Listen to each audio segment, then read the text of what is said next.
to our Morning Throwers podcast. I'm Nelson. I'm Jeff. I'm Glow. And I'm Kyle. And we're the Bucking Morning Throwers. And welcome back to another episode of your favorite Game of Thrones, A Song of Ice and Fire podcast. We're talking Clash of Kings John 2, maybe the most electrifying chapter to date. Great chapter. Short Awesome chapter. Great chapter. It's a bottle episode. It's a nothing chapter. All one. It's a nothing chapter. It's going to be short. It's good Definitely because we just came off two really long ones too, you know? We did, for sure. Also, I think a lot of people claim that around this part is where the book starts picking up. Like a lot of the first this is what, chapter 12 or 13? Chapter 13 total, I think, if you count the prologue. A lot of that's been like set up stuff. A lot of similar stuff, right? Like Arya just walking around, Dany just walking around. We had Davos and Theon, two new characters. You're saying this is the last John was setup just one? walking around. I'm not saying this is like the last non-interesting chapter, but I think like most people will consider like around here the part where things start to happen in the book. We're hopefully getting out of the intro area. Yeah. Anything? I guess, Glow, you want to give us a real quick last time on John? What happened in the John 1 for Clash of Kings? Last time on John. Does Glow even remember? Let's see. So John basically meets up with Sam in the library. Sam's grabbing a bunch of maps and all that. So they start going up and they're talking. They watch some of the new recruits get trained, and John's saying that they stink or whatnot. I forget. But after that, John basically needs to go serve Mormont, and he meets with him, gives him his food, and Mormont's like, all right, well, I can't have you bailing on me anymore, especially if we're going north of the wall. I need you on my side, dog. Yep. And it was a pep talk Time to be a John. man. Are you ready to go north of the wall or not, Yeah. Snow? I think Kyle had said in that chapter he was disappointed that we weren't like going north in that chapter, north already. Yeah. And now we're finally north, and we just get like And we get a six pages of nothing, right? Yeah. honestly, six pages of looking at an empty house. Like George couldn't have at least put like something cool in this like village, you know? Like I mean, I don't even need anything cool, but like Yeah, I guess that's kinda pretty cool. we The tree's kinda cool in literally itself. spent 6 pages on an empty village and one tree and Sam sending a raven. Like, come on, Yeah. George. Like, don't waste my time. Yeah. Don't waste my time with this chapter. Yeah, so I think Jeff had said it in our text when we were talking about it. Like, just tack this on at the end of the last chapter, at the beginning of the next chapter. Yeah. And like you're good. Beginning of the first one, like, this is it. I'll summarize it right now. Man, we just walked through White Tree. It was our 4th village. There's been no sign of wildlings. Everything's empty. But there was 2 skulls at the tree. We need to send word to Aemon. Blah, done. What? That's it. Yeah, that's it. Let's keep going north. Yeah, that's it. So that was the end of the Pretty much. podcast then. You just, All right, you podcast just summed sign up the off. whole thing. So I mean, that's, No, because I mean, that's what you said is true, but we can sum up every chapter like that, and we meet the best character in all the books in this chapter, and Jeff didn't even mention it. Who Dolores Nels said? does love it. Yeah, Ed Tullett. My boy. I love Dolores Ed. He is. Go ahead, Kyle's itching to say something, I can tell. no, what I was going to say though is like, if we were reading this book like normal people, this chapter wouldn't have like been so out of place. Yeah. I don't think. I think that's kind of part Yeah, of it I too. mean, Is like if we you had to read- like look at it like it needed to be a powerful scene or whatever, you know. Like, but like flying through the book, you don't even notice this probably. Yeah, I agree with that. Yeah, well, it's one of the things. It's like for me, it's like the toss up. Like I like this chapter because it's short. It took me like maybe an hour to do notes on the entire thing, whereas like the last 2 chapters, it's like those have been a pain in the ass to not only take notes on, but also edit. You're looking at it from a work perspective. Well, I just like reading them too. There's just like more content in some of them than others. But it is nice to just get like this and be like, okay, this week I'm gonna have like 4 extra hours to play with because I won't have to do a bunch of podcast stuff. But then on the other hand, you're not actually going anywhere in the book. You haven't even gone 10 pages this week of the book. I guarantee when I first read this the first time, I was like, thank God it's 6 pages long. Finally. Are you? Jeff's definitely the kind of guy that as soon as he gets to the next chapter, he like flips and counts how many pages he has to the next chapter. I like physically like will count down like, all right, 7 more to go. There's situations where I do that, More like to where go. if you're in bed and you're like, okay, do I have enough time to read this chapter or something like that? But you're definitely the kind of guy that doesn't know. Yeah. Sleeping I just wouldn't makes do me that. tired. Sleeping just makes me tired in Oh, general. really? Like, Sleeping makes you tired. reading makes me tired.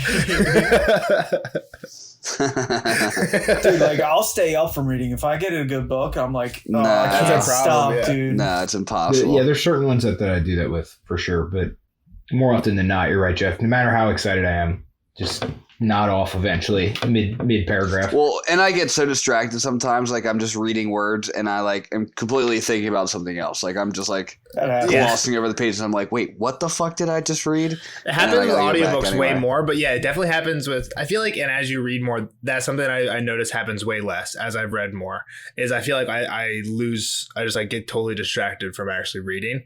And like, I know what you're saying, like you can tell that you're reading every word and like going through the line, but you get like a whole page down and you're like, I have no idea what just happened on this page at all. Yeah, dude, that's awful. All right, so we're at White Tree, basically this little village, 4 tumble down 1-room houses that's under this huge weirwood tree. Massive. Gigantic. Massive, like 8 feet wide. Shade Trunk. covers all the houses. Like it, Yeah. Yeah. They said the whole village. yeah. 4 Well, I houses. mean, it's 4 houses, but yeah. 4 I mean, huts. that's still a pretty big tree. Pretty goddamn big, I'm for not- sure. I'm not talking shit on the tree. I think some people say this is a reference to Lord of the Rings, the White Tree of Gondor. Jeff doesn't know Lord I of the wouldn't Rings. know. And I haven't read the books, and I don't think it's actually too important. It's in the movies, but I don't think it's like super, super important in the movies. I don't But think it's I that don't, important in like- the books either because I don't really remember it and I read the books. Yeah, I don't know. I just know they call it the White Tree of Gondor, and this is called White Tree Village. So I think people say it might be a little nod. But yeah, I mean, this tree is not only huge, but it's a weirwood, so it's like white and red, like red sap, and the mouth. So it's also got a face. Its mouth is like huge. You can put like a whole sheep. Like They say you can put a whole gaping sheep hole. in it. Yeah. Like you you can put a whole sheep in it, and that's where these bones Just, I mean, are. they put people in it, obviously. Yeah, like ashes of other people are Well, I in mean, there. you like burnt bone. You can like put 2 skulls. You think that's all that happened? It sounded like there was like a puddle of ashes. No. Like they There's burned the definitely a lot of. bodies in I'm the just saying tree. this Yeah, it is a big sounded like- ass, Yeah, like, big ass hole in this Yeah. thing. it sounded like there was So does John scarring say how big it is? inside it. Just says large Said enough it to swallow a could be sheep. A jagged hollow That's a large enough to big-ass swallow a hole. sheep. Yeah. Yeah, it's a big So wait, hole. you think they did throw the dead bodies in this mouth and I then think burn they it, or burned just it, threw yeah. the remains in there? Didn't Or it you just say asking there if it was ashes in burned there? inside the mouth or outside the mouth? Yeah. I'm not sure. Later he might say there's charring and like burnt sap when he reaches in to He get says it. I'm those not- are yeah. not sheep I don't know if it bones, though, matters. nor is that a sheep's skull in the ashes. Yeah. So, I mean, I assume the ashes are in the tree. Yeah, I guess. Or you just take. I feel like You could shovel like- them in, yeah. So, I mean, I guess you're right. Yeah. But Yeah, I was gonna say if they just lit something inside the tree, wouldn't that I go don't think up? it matters. not if it's alive, magic, not dude. necessarily. So Mormont is just like stating the obvious, playing who's with Cat that always states the obvious, Hal Mullen. He's like, wow, this is an old tree. And then the Raven starts saying, old. So he's saying old, and then John says that the tree's powerful and that he can feel the power, whatever the fuck that means. I think it's just Yeah, what the creeping fuck's him out, John's right? I thinking? mean, I think it's showing reverence for the gods, obviously, but I mean, I think that's the power he's feeling, right? Well, he Yeah. knows these things. Like he used to theoretically yeah. pray at this thing at his own That's what I'm house. Like, saying. And this is the biggest one. Maybe he shows felt that severe there was reverence power for these in. objects that he doesn't see that often. Yeah. Yeah, exactly. Especially not this size. And then we get our boy with the hilarious name, Thorin Smallwood, dismounts. And I think later they say that he's wearing Jeremy Riker, who was one of the guys that got Mhm. killed by the White, I In think. the when prologue, White right? came I up. think so, yeah. Well, when the White Oh, rose yeah, in the yeah. glass book. Okay. He's Yeah, wearing yeah. that guy's clothes because that guy, I guess, had fancy clothes. But he basically is like, I know why people are afraid of him. He's like, I want to chop this fucker down. Basically, he's like, it's scary as shit. Why the fuck would you have this thing in the middle of your town? Well, it's like having. It's a monument to him. It's like having one of those god statues. Even John says the size did not disturb John so much as the face. Not a simple carved slash with big jaw. I mean, even John says Maybe that it was the like a face is kind scarecrow. of I don't know, disturbing. scaring away the demons. Well, then John, You know what pisses me off, and I'm going to say this one more time about the Night's Watch. Go ahead. Riker shouldn't have been able to have his fucking sigil on his cloak. Did it say That sigil really on grinds there? my gears. Yeah, it later they really, say that really Thorin has, grinds like, my the gears. Silver sigil. Yeah, I don't think that doesn't make sense either. Is it on the cloak? It's the clasp of the cloak. I'm okay with the clasp. No, bullshit. It's not. It should I be a agree with Jeff fucking. there. It should be whatever the Night's Watch thing was, like a fucking standard fucking Just a black button. ring. just a button. I'm surprised that flies too. It's not the first time. I feel like the guy who died in the prologue, like, he had like definitely his had fucking own shit, blah but blah it was, blah. they never said that it was like ornamented. It was just like soft black gloves and stuff I like don't that. know. and stuff. Bullshit. I don't like it. Get your fucking family shit out of here. You're a Night's Watchman. No, now. you're right. I definitely don't like it either. Yeah, so when Thor and Smallwood's basically talking shit on the tree, John steps in and says, like, oh, my dad said that no men could lie in front of the heart tree, and that old gods knew when men were lying, and Lord Commander basically agrees, says my father thought the same thing, and he tells John to grab him the skull for him, like basically give me that skull.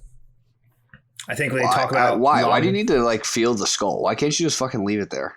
he gazes into its eyes once he gets Yeah, I think it. he's trying to kind of just. If only the skulls could talk. He does. That was good, Jeff. Well, I mean, he's up, definitely. Gior. Well, think about their situation, right? This is the fourth village it got to. They can't find shit. Maybe he was trying to figure out how old the thing was. What's going on? Yeah, like it could have been a child. How the fuck are you gonna tell that? Yeah, just if it was like cracked in half, or like Yeah. there's an arrow sticking out of it or something, Yeah, Yeah. exactly. Man or death type thing, maybe. Doing a little Sherlock Holmesian stuff, Yeah, I think we get like a weird description of Longclaw for no reason. Bastard sword Like, for a just bastard. a quick one. But this is another one of those recaps. I'm pretty sure. Yeah, I think it's like Yeah. a reminder type thing. Yeah.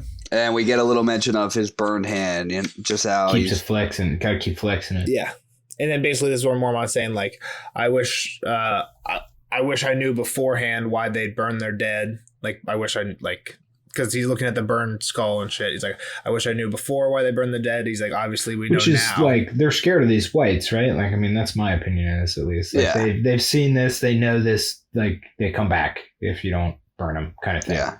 That's my opinion. Hey, You have to agree. don't carry these dead bodies Yeah. into your house for them to come back to life and Yeah, exactly. kill you. And Mormont just saying like, I wish we knew. We always knew they burned their dead. I just wish we knew Just didn't why, know why. until we had to witness it firsthand. Yeah. And he's like, but we know now. And then he says here that the children of the forest could talk to the dead, and then he's like, fuck it, but we can't, so it doesn't do us any use. And then we get the introduction of a new Night's Watchman, Giant. My man. Giant Bedwick. Short, just like me. Bedwick the Giant. Probably has better hair though. Most likely. I think he has gray hair, so he has more hair than me. Yeah, he is old, I think. Right? They say. Yeah, the gray hair shows his age. And he tells him basically, get up this tree, see what you can see. So he hobbles up, and then Mormont tells some people to look around these 4 huts. And John's one of the people that does it, and he gets picked on duty with my boy, Dolorous Ed Tullett. My man. Where does the pots name- and pans. Where does the name Dolores come from? It's using dour as an adjective, right? Dour? It's duller. Yeah, but Google it. It comes up with feeling sad or whatever. It's like using the word dour, which is like, so dour is like gloomy in manner of appearance, right? Like he's just Feeling or gloomy, expressing and great then sorrow. Oh, yeah. It's just a word that means feeling. So or he's just expressing- a sour Yeah, Ed. it's just a Game of Thrones word that we never knew. Gloomy Ed. Yeah, it is Game of Thrones. Yeah. It's okay. Yeah, If you guys Dolores- didn't know what it is, that's what the definition is here for Yeah, you. exactly. Feeling or expressing great sorrow or distress, obviously. Come on. Yeah, I mean, he How was do we not bitching know the that? whole time. I mean, I love these. I love everything. Literally every single quote that he says is hilarious. He's like the Eeyore of the Night's Watch. Yeah. Well, now it all comes full That makes circle. sense, yeah. That's why it's called Dolores Ed. exactly. That's why they got the nickname. Eeyore Ed. So he's pretty much like, I'm not sure why the old bear wants to hear why they talk. No good will come from it. I'm sure they're full of complaints though, which makes it sound basically like him, right? They're going to be complaining about how cold the Well, ground and they're is. dead. Or Yeah, they have even more to He complain gets about. more worms than me. He gets more worms. he gets more worms than me. That's what I'm going to be complaining about. I'll tell you that. I was just say, so they go into this tiny little house. Like, I mean, you get an idea, I guess, for the people that lived here. They were all small as well, right? I mean, they had a smaller. They had to like So duck. John has to duck. Yeah, that's what I'm saying. Like, they had to duck to Does that get in mean this they're small? house. What? Could be that, I guess. Yeah. He was like 14, right? Yeah, I That's guess. true. I mean, why not build bigger houses if you're bigger? I guess. I never thought about it. I just thought like it was just really shitty houses and they were like beat up. Yeah, that's maybe. what I thought. Just like makeshift little huts. But so then Then we they get like smell poop in there. 2 pages of them searching nothing. Yeah, exactly. Well, the thing that's weird that I was thinking about is like this is like Mormont said, this is an old tree. Like this, you would think this village is like ancient as fuck. And to Glow's point, these like houses don't seem very like permanent. They're unmortared, right? There's no way these houses have lasted as long as this tree has been growing for. You know what I mean? Like something doesn't add up here about this village. It just seems to me like I don't know. It seems like you'd have like a metropolis around a fucking tree like this. I mean, I get that you're north of the wall, so you don't have huge if you have a cities. small village, why would you need a ton of people there? Yeah. I don't know. I thought because of the tree, but Freaking sweet tree. Why don't you fucking parade around it all day? Like I said, I mean, the population north of the wall can't be that high anyway. Like, I mean, maybe this is a bigger city for them. Not city, but bigger village. Or it used to be a bigger spot like 200 years ago. 13 people. 13 people might have lived in each bedroom. Well, yeah, it couldn't have been too much more than that. Exactly what they're saying. Like, it's small. So then John's like, yeah, what a shithole. And Ed's like, yeah, this is where I come from. Like, pretty much. I was born in a place like this. Yeah, exactly. This would have been great. Yeah, I fell on harder times than this. Yeah, it's got a fucking roof. Straw in the shit. I could sleep on that any day. Yeah. He's like, oh, a bed. He's like, oh, I want to pay for a bed. And John's like, that's not a bed. And he's like, if it's not the ground and there's a roof over it, I call it a bed. And it smells like shit in here. And the roof is like grass too. Yeah, the roof is like just sod. Just can't dirt. be that sturdy. I'm sure that shit's falling on you in your sleep and shit. Then he smells poop. John's like, it's old poop, and then they don't even bring it up ever again. Yeah, they never even find it. I don't know what the point of the poop was. And there's nothing there. Yeah, they looked around and there's absolutely nothing at all. Just like every other place prior to this. So they're asking like what happened, like what the hell's going on? Where are all the wildlings? Everybody left, obviously. And like, so they had the fires. Left where? What? Left where? That's what these houses. All 4 villages. I'm saying where'd they go to? To the fires that they saw in the Oh, there you go. Where was that? The west? The mountains I don't in the remember west? where it was. I'm sorry. But I remember them seeing fires in the distance. So yeah, basically they're like asking what happened to them all. And Ed says something worse than we can imagine. Well, maybe not that I can imagine, but I'd rather not imagine it. And he's like, it's bad enough if you're going to come to something bad before thinking about it beforehand. Just a basic pessimist. So they go outside and we see an old, somebody we know from the Night's Watch, Chet, with all these dogs, and he gives John a sour look.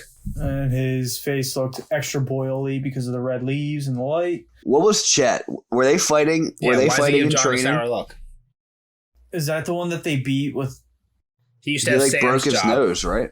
That's this the is the guy one? who now is a kennel man because Sam took his job. Because he's not on the Ravens anymore. John had that conversation with Mace Raymond. That's right. So yeah, Chet looks like he might not be on best. What does John say? There's no love lost between them. Yeah. So gone. Raven starts hawking when they come out. This is where we hear that Smallwood was wearing all Riker's clothes. Fucker. Yep. Then I think this is another new person, Jarman Buckwell. Mm-hmm. I don't remember the name. He rides up, and again, we hear later. Basically, everyone who here has like a command of some group of the march later on. Like later on, when John's like, "Oh yeah, here's the order of march. It's this person's reading it. This person." It's basically like Lord Commander, Smallwood, Buckwell, Maldor Locke, who are the people that we're about to hear about.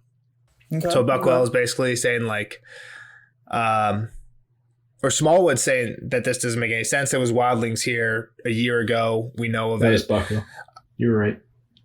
Well, no, Buckwell says a year ago, Robert was king. A year ago, Robert was king. Yeah, he answers them and says a year ago, Robert was king. Like a lot can change in here, basically. Oh, I got you. I see. Yeah. And then Maldor Locke's like, who gives a fuck? Like, less wildling is a good thing for us. Like, we're lucky, basically saying like we're lucky we got this far without seeing anybody so far. We've got 4 villages in and haven't had to fight anybody. Is basically his take on it. And this is when Giant pops his head through the little leaves. There's a lake or pond or something to the east, right? Water to the north. Lake might be. Water to the north. Yep. Lake might be. Hills to the west, not too high. And then that's basically all you can see. Nothing else to see, my lords. Wait, so where do the fires come from? No, that was from we heard about that in a earlier chapter. What, from the wall? Mormont was saying like, oh, there's bad reports. Like this is we hear this at Eastwatch. We hear this at the Shadow Tower. Yeah. Gotcha. Yeah. That's why we're going north. That's okay. That was part of Kyle's prediction earlier. Gotcha. That's where all these people are going. Smallwood's basically like, oh, let's camp here tonight. And Old Bear's like, No. How many hours we got left? 3? All right, let's fucking go. Yeah. Well, there's not enough houses for people. Press on, boys. People anyway. Well, they explain that to Sam later, John. I mean, they are pretty big. What, 200 currently, yeah, and he says that they're going to be 100 more later on. 200 and then 100 horses, right?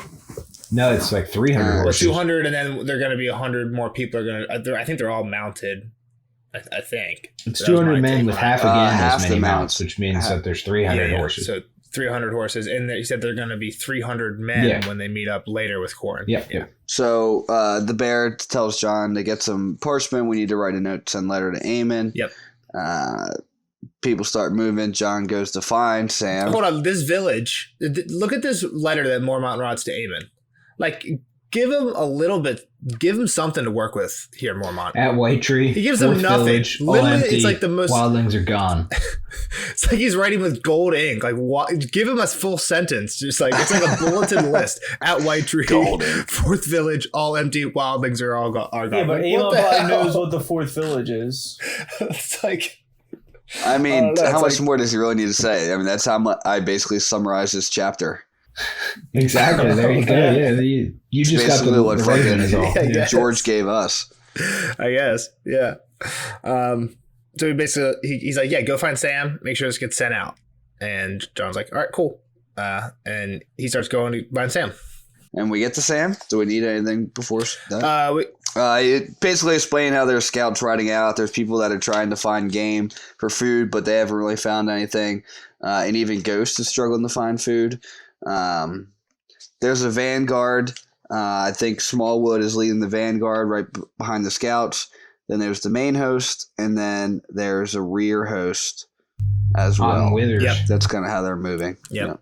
And the part right after that kind of reminded me of a part from the Dany chapter, but in reverse. When Dany was basically talking about how she walked, and they're like, they walked at daytime, or they walked underneath the stars in the red comet, and then they slept in the heat of the day or whatever. Then here they're saying like by day they follow game trails and ranger roads, and then by night they camped underneath. Basically did the opposite of what Dany did. I just thought it was kind of that's interesting, weird mirroring, contradictory. Yeah. And kind of like I was saying earlier, everyone just walking around right now. Dany, John, like all the characters from the last book are just like walking around. Like, just traveling places. Gotta move. John's like making note basically that like when they all left Castle Black, everyone was in good spirits, and now they're all like, "Fuck, this sucks." A lot of them are getting scared and being pussies, except for one, and that the haunted forest was getting even more haunted. Yep, except for his boy Sammy. He doesn't know the bravest guy there. He gets this weird jump of thought from his like burned fingers. He's like flexing his burned fingers. Jeff mentioned this earlier, and then immediately it makes him think of like mussing Arya's hair. I think is she the only other sibling we get mention of? Is she the only sibling we get mention of in this chapter? But yeah, I thought that was like a weird jump, but he thinks of her for a little bit, and then he basically just thinks that like again, kind of a recap. Aemon told him that like you're gonna have to keep working this, and again, this is something I think I've mentioned before. People credit George R. R. Martin for like when somebody gets injured, it's like something that sticks with them. Like I feel like most books, this is not an injury that John even thinks about ever again at this point. This happened like halfway through the first book, and all he did was pick up like a lantern. Once. You're saying in the show? They in the show is true too. They never really talk about it ever again in the show, but even in like in other series too, like like the same thing is kind of it's not just John too. Like Jorah took a cut to the hip like 3/4 of the way through, and he's hobbling around. He just now is starting to get some proper treatment from it because what I like about shows though is that they stay pretty committed to like scars and shit. That's true. Like once you give a person a cut, like there's a good chance that there's gonna be a scar. Like it's pretty good. Like go back and. If you watch Game of Thrones again, just look at some of the movies, scars. Though they'll have like gashes on their head, and then the next scene it's all clear. I have a few examples that we can talk about in the spoiler section of why you're absolutely wrong, and the show fucks up scars. But we can go on. I mean, I'm not saying it's like 100%, but I know that there's a couple. We'll talk about it later. Okay, maybe I wasn't talking about Game of Thrones, but I was talking about other shows like you did tattoos. Say, I was gonna let it slide, but you did say think Game of Thrones. Okay, grow up. So then he finds Sam. He's tending to horses, Sam has right? to take care of 3 horses. Yep. His own mount. He's not doing shit else. Yeah, you're right. All he has to do is send these letters. They're like 4 words long. This is the first one. First letter. So what has he done? He's Just teaching walk the the horses. horses. He's teaching him to talk. Yeah. He's teaching him to That's say how snow. busy he is. Exactly. So yeah, exactly. So when John walks up, they're all like honking, barking, squawking at him, and he's like, John thinks he hears some words. He's like, "Are you fucking talking?" And Sam's like, "Yeah, I'm teaching him to say snow." And John's like, why the fuck would you do that? He's like, it's bad enough that there's one bird scream my name, and then snow's nothing that a nice watchman wants to hear about. It's a weird one. I agree. I don't know why he's Because teaching he that. likes John so much. It's like, Does Mormont's Raven say snow a lot? I think it He's said it probably at said least it once. before. Yeah. I don't remember him saying snow. He said a lot of crap though. I have it all written down Snow, somewhere. in a corn, big- gone, big- old. Yeah. He says a lot of crap. Whatever. So he pretty much fills Sam in on finding nothing. And then he Yeah. tells him, like, send this back to Eamon. And then he sends off the bird. And then they kind of have a little heart-to-heart here, just kind of catching up. So hold on. So we had a pretty big conversation in the first John chapter about like how like no, Sam has to go. Like this is like a big responsibility. And I just want to call back to that again. We just said they're the fourth village in. This is the first message that's being sent, and Sam literally does it in like half a sentence. Yeah, and he literally he didn't pulls have it to out, write it attaches or it, he's like anything fly, either. buddy, and just Yeah. like goes. It's gone. He does nothing. He says home. You know what I mean? Like, go John could home. have done this. 100% John could have done this. Sam does not need to be there. He's 100% a liability of this mission. I'm just sticking by that point. I just wanted to bring it back up after we get an actual example of But his maybe he needs to duties be and there to use. come along as a character, as a person. He's definitely a character in the story, but like he's just Character development. Right now he's just watching the birds in the cages. But you could have Chet do that. Yeah, but if he Chet's just got to take stayed, care of the dogs. if he just stayed where he was, he wouldn't grow. He needs to venture out and do more shit. They're doing this on purpose. Needs to become a Night's Watch. Yeah. Mormont's doing this need on to- purpose to make him baptism grow by up. fire. Yeah, okay. Baptism by fire. I love it. It's like, It's the best way to hey, learn. we need a 100%. right guard. Pull up the kid from That's how I scout learned how team. to See what drive he can stick do. shift. My mom drove Yeah. it home from the dealership, and then I drove to visit my friend at Bloomsburg, which was like 2 hours Yeah, away from you it. figure it out. I figured it out by the time You I only got stalled there. a couple times. Stalled Dude, a couple You times. think that's good? I did it on my test drive. Well, that's not good. Probably look like an Yeah. asshole. No, for I a dealer kind guy. of knew how to go. But Nathan. no, I didn't stall out on either of my test drives with stick shift. Jeff learned from the stick shift teacher extraordinaire In the snow. In the yeah, snow. the best teacher. Just drift around corners in the Jeep. I like driving the Jeep. All right. So Sam's like, damn, I wish we could have stayed here, but again, there's too few roofs. This is when Ghost pops out and they start moving. Sam starts talking about how he's not afraid, like he's getting Yeah, I more think brave. before Ghost shows up, this is where Sam starts talking about like how he's not afraid anymore. He's not like But happy everybody else is 'cause he's getting more afraid. he's getting sorer. So he's like his things are still getting worse for Sam because he's getting more and more sore as the day goes by. But like he is getting less and less afraid because he's starting to realize that Well, he's like, when he hears shit in the middle of the night, he's it's like, I like just keep people waking going up. to piss and stuff. So what's to be afraid of there? I was reading this other book just now where a guy was a different book where a guy infiltrates like a guard building, and he says that he's having like a similar problem where he like wakes up at every start at the beginning, and he says like you have to in guard halls you learn quickly to sleep through noises or else you don't get any sleep at all. So I guess it's kind of like what Sam's going through. Mhm. Poor Sam. So he pretty much goes in. John's like, it's weird as shit. Sam's getting braver. Everybody else is getting more afraid. Yep. Yeah. He gets back to Mormont. He tells him the bird's off and that Sam's teaching him how to talk. And it makes a little joke about his own raven. Yeah. You can't get him to shut up. And then basically Ghost emerges then. And he's even saying like Ghost is having a hard time finding the game. And Darwin said something says, scaring like, it away. yeah, something's scaring Yeah. away. I don't know if it's us. Basically. John suggested that it was their like large group moving through the forest that was scaring everything away, and Darwin's like, well, something's scaring it away. Something else. It's whatever scared He was all also the one wildlings that away. said there was Darwin was the one who said there was like a 15-foot bear or whatever. Yeah, from back in the day, yeah. Or back when Yep. they were talking about outside. Yeah, and then basically when John's talking to Mormont, he's saying like, if Benjamin Stark got this far and found these villages empty, and Mormont cuts him off, he's like, he would have made it like his duty or his purpose to figure out why. He's like, and he would have. So like, that's kind of like. Then doesn't Mormont promise that they're gonna find We're him? gonna find them. We'll find them, John. I This is where he promise says like, you. we'll have 300 by the time we meet Corin. It's like we'll we'll promise we'll find. Well, he says we'll find them. I guess meaning. Is that Benjen or the wildlings or whoever, wherever people went? We'll find what happened. We'll find just out what because when happened, John says, basically. or they'll find us, that just I guess they could be found by. I mean, the whites that came back were from Benjen's party, right? Yeah. So like those guys kind of found John already. Yeah. So I guess it works both ways. All right. Yep. That's it. Kyle, what's next? I mean, I think I tried to interject that earlier. I think they're gonna Wildlings with the fire. Yeah, they're gonna figure that out or something here, or they're gonna get ambushed or at this lake, or something's gonna drive them that way. I think, and then they're gonna figure out where the wildlings are heading. In next chapter, Arya, got anything for that one? She's peeing in the woods, and they're on the road. Yep, fourth chapter in a row. There you go. No, I mean, That's all I'm we assuming need. these gold cloaks are gonna have to catch up to him eventually in some way, shape, or form, or Tywin's gonna notice or something, and Right. they're gonna have to fight their way out of it in some degree, or talk their Battle. way out of it. That'll see. come in. Hopefully. We'll see next Royale. time. in Hot pie. Arya That'll fuck some 4. people up. Let's Leave go. a comment. We'll talk Bye, about it in Kyle. the next podcast. Bye, guys. Bye, Kyle. See you later, Cal. Later, guys. On to the spoiler section. Spoiler alert! Spoiler alert!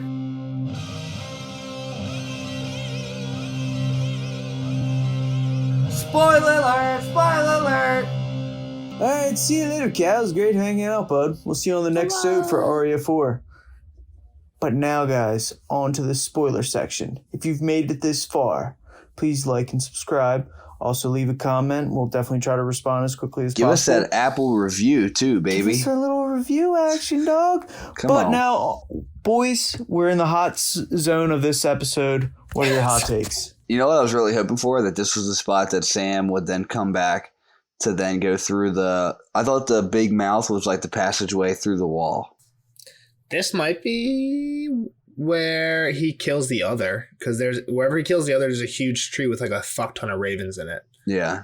I I don't was know if hoping it's that this this one or was the not. secret passageway through the wall. No, I mean, no, that's at the wall. Yeah. Yeah. That's all. I don't really have.